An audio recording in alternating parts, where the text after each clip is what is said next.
अस्सलाम वालेकुम दोस्तों, उम्मीद है खैरियत से होंगे। इलेक्ट्रिक सॉल्यूशंस में खुशामदीद। आज हम बात करेंगे फ़ैन से रिलेटेड। हमारा फ़ैन नहीं चल रहा, बटन और डिमर से हम इसको ऑन करते हैं। हम देखेंगे बोर्ड खोल के कि क्या मसला है। फ़ैन बिल्कुल भी नहीं चल रहा।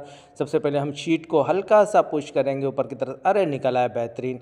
ये शीट होती है लॉक वाइज होती है, आराम से निकल आती है। 2 अदद स्क्रू लगे हुए हैं, पेचकस की मदद से हम इसको खोलेंगे। ये रहा, स्क्रू ड्राइवर की मदद से हम लोगों ने इसको खोला। इलेक्ट्रिक नहायत ख़तरनाक चीज़ रहती है दोस्तों, हमेशा ख्याल रखें। सही है, ये सिंगल फेज़ 220 सप्लाई है।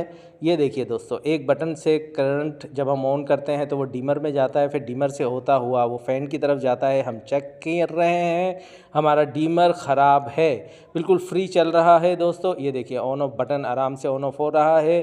ठीक है, गुड है। अब हम क्या करेंगे, जो डिमर से फ़ैन की तरफ जो तार जा रही है हम इसको कट करेंगे और डिमर की भी एक वायर को निकाल देंगे। देखिए, बिल्कुल डिमर हटा दिया। अब हम जो डिमर की वायर बटन से निकाली थी और एक वायर हम लोगों ने फ़ैन से निकाली थी, वो हम बटन में लगा देंगे। ये नहायत अच्छी चीज़ रहती है। अरे ऑन किया, बेहतरीन तरीके से हमारा फ़ैन चल पड़ा। कभी भी आपके घर में मसला हो तो इस तरीके से आप कर सकते हैं, लेकिन इलेक्ट्रिक नहायत ख़तरनाक चीज़ रहती है दोस्तों। फिर कहूँगा, अपना बहुत सारा ख्याल रखिएगा। लाइक करें, सब्सक्राइब करें, बेल आइकन पे क्लिक करें। अपना बहुत सारा ख्याल रखिएगा दोस्तों। अल्लाह हाफ़िज़।